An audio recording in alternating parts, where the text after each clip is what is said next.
6 p.m. Assalamu alaikum. This is Radio Pakistan, the news read by Miriam Khan. First, the headlines. Prime Minister has gone to Washington on a 3-day official visit to hold talks with the U.S. President on bilateral and regional affairs. Foreign Minister says Prime Minister's talks with the U.S. leadership will reset the Pakistan-U.S. relations with the focus on expanding bilateral cooperation. Pakistan and a U.S. firm have signed a contract in Washington for lobbying services. Counting of votes is underway for elections on 16 seats of Khyber Pakhtunkhwa Assembly in Tribal District held today. Chairman Hurriyat Forum has urged India to shun approach of brute forces towards Kashmir dispute and resolve it through peaceful political means. U.S. Special Envoy for Afghanistan has expressed a readiness to launch next round of talks with Taliban in Doha in an effort to end Afghan conflict. And now the news in detail. Prime Minister Imran Khan has gone to Washington on his 3-day official visit to the United States on the invitation of President Donald Trump. Advisor to Prime Minister on Commerce Abdul Razak Daud, Special Assistant on Overseas Zulfi Bukhari, and Army Chief General Qamar Javed Bajwa are accompanying the Prime Minister, while Foreign Minister Shah Mahmood Qureshi is already in Washington as a part of entourage. It is the Prime Minister's first visit to the United States after assuming office. Foreign Minister Shah Mahmood Qureshi says the Prime Minister Imran Khan will hold wide-ranging talks with the U.S. leadership during his visit to the United States on bilateral, regional and international issues of importance. Addressing a news conference in Washington ahead of Prime Minister's visit, Shah Mahmood Qureshi said it seeks to reset Pakistan-U.S. relations with the focus on expanding bilateral cooperation in place of Afghanistan-centered relations over the last several years. He said the Prime Minister will hold talks with the President Trump at the White House on Monday and would highlight the points of convergence where cooperation could be mutually beneficial. Later, the two sides will all have expanded discussion at the White House. The Foreign Minister said Prime Minister will also hold meetings with the representatives of IMF and World Bank, besides an interaction with the members of Pakistani community in the United States. He said that the Imran Khan will also hold a meeting with the businessmen and traders. Meanwhile, a foreign minister visited Capital One Arena in Washington and reviewed arrangements for Prime Minister Imran Khan's address to the Pakistani community there. Expressing satisfaction over the arrangements, the Prime Minister said welfare of expatriate Pakistani is the top priority of the PTI government. Therefore, the Prime Minister included his meeting with the Pakistani community in his program of the U.S. visit. Shah Mahmood Qureshi said Pakistani living in the United States are curious and enthusiastic to learn more about the Prime Minister Imran Khan vision about Naya Pakistan. He said the venue has capacity of 20,000 people and so far 19,000 overseas Pakistanis have got their seat reserved. He expressed hope that the Pakistani community gathering will prove the historic event. Shah Mahmood Qureshi said the Pakistan delegation, including Prime Minister, will stay at Pakistan House instead of costly hotels during the visit. He said we have arrived in the United States with a message of honorable and dignified Pakistan, and we want trade, not aid. Pakistani community in the United States will give an outstanding reception to Prime Minister Imran Khan during his visit to Washington. Chairman Senate, a Standing Committee on Information and Broadcasting, Faisal Javed, is in the U.S. to review the arrangement of mammoth public gathering for the Prime Minister Imran Khan at the U.S. Capitol.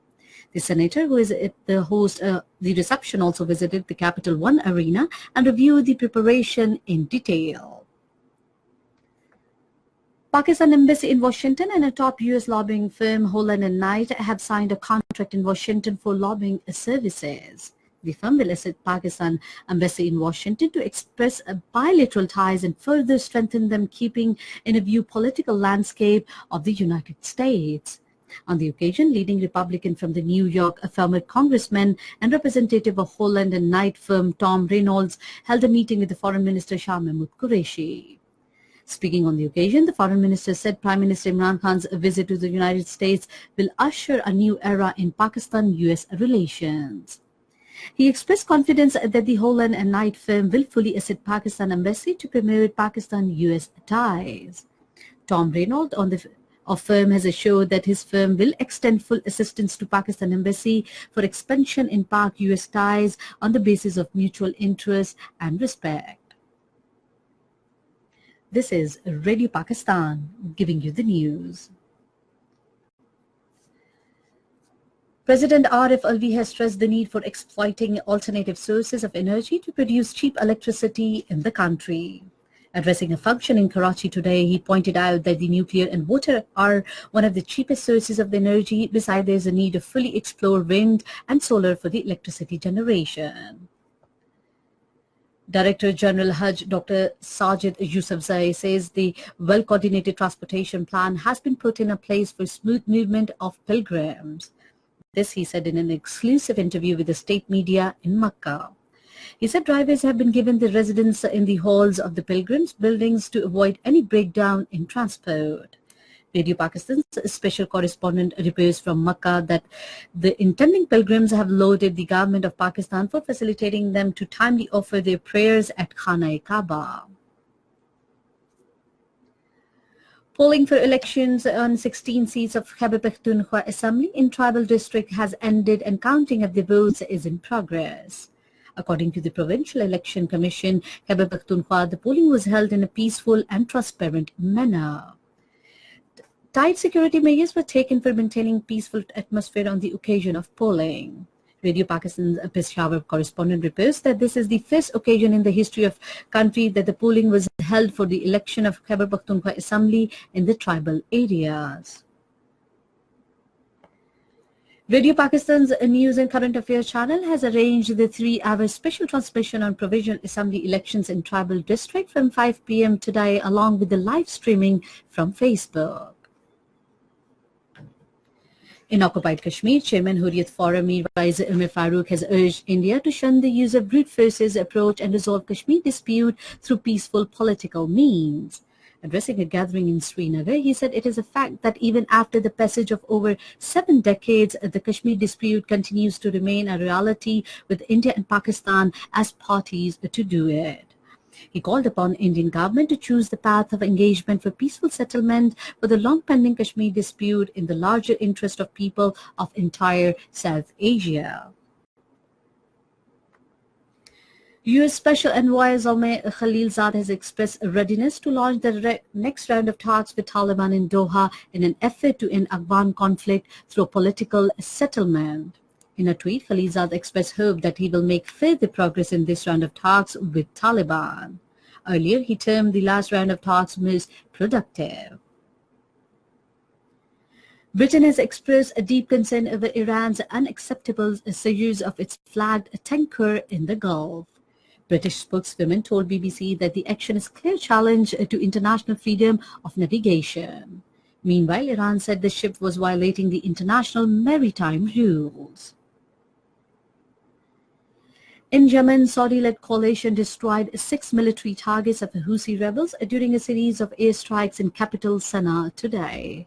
The coalition spokesperson, Turki al-Maliki, said 5 air defense sites and 1 missile storage of the Houthi militias were targeted by coalition forces.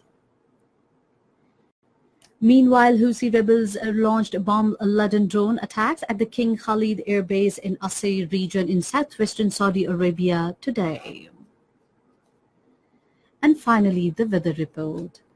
Rain, thunder shower, windstorm with a few heavy falls is expected at scattered places in Multan, Bahawalpur, Hazara, Rawalpindi, Gujranwala, Yob, Sibi, Kalat divisions, Islamabad, Kashmir, while at isolated places in Peshawar, Kohad, Banu, Di Khan, Lahore, Sargodha, Sahiwal, Faisalabad divisions during the next 12 hours. Hot and humid weather is expected elsewhere in the country. And that is the end of the news. For more news and analysis, log on to our website radio.gov.pk and also watch live video streaming of our bulletins on the link facebook.com/Radio Pakistan News Official.